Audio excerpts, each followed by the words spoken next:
Neat పరీక్ష రద్దు చేసే అవకాశం అయితే లేదు. సుప్రీంకోర్టు తాజా వ్యాఖ్యలు చూస్తే పరీక్ష పేపర్ లీకేజ్ కరెక్ట్, అది ప్రభుత్వమే ఒప్పుకుంటోంది. అయితే ఆ పరీక్ష పేపర్ ఎంతమందికి చేరింది అది తేలాలి. పెద్ద సంఖ్యలో చేరి ఉన్నప్పుడు చూడాలి.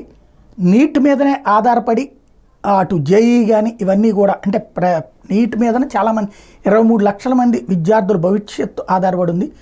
జేఈ నీట్ లాంటి వాటిని ఆషామాషిగా చూడడానికి వీల్లేదు. వీటిట్లలో ఏం జరిగిందన్నటువంటిది ఫైనల్గా తేలాల్సి ఉంది. ఇక్కడ పాయింట్ ఏంటంటే పరీక్షలు రద్దు అంటే చాలామంది పిల్లల జీవితాలతో ముడిపడి ఉన్న అంశం కాబట్టి అది లాస్ట్ ఆప్షన్ మాత్రమే, తప్పనిసరి పరిస్థితి వస్తే అయితే మాత్రమే అన్నటువంటి విషయం తేల్చెప్పి కేంద్ర ప్రభుత్వం కనుక నీట్ రద్దు చేయడానికి తాము సిద్ధంగా ఉన్నామంటే ఓకే. వాస్తవంగా దేశవ్యాప్తంగా ఉద్యమాలు జరిగినాయి కానీ యాక్షన్ తీసుకోమన్నారు కానీ నీట్ రద్దు చేయమన్నటువంటిది కొన్ని విద్యార్థి సంఘాల ఆందోళన. అందుకు కేంద్రం అంగీకరించలేదు. సుప్రీంకోర్టులో అఫిడవిట్ వేసింది. ఎన్నికలకు మాత్రం పరీక్షను రద్దు చేసేటటువంటి ఉద్దేశం లేదు అన్నటువంటి ఈ నేపథ్యంలో పరీక్షల రద్దు అన్నది చివరి ఆప్షన్ మాత్రమే అంటూ చేసిన వ్యాఖ్య ఒకంత ఊరట.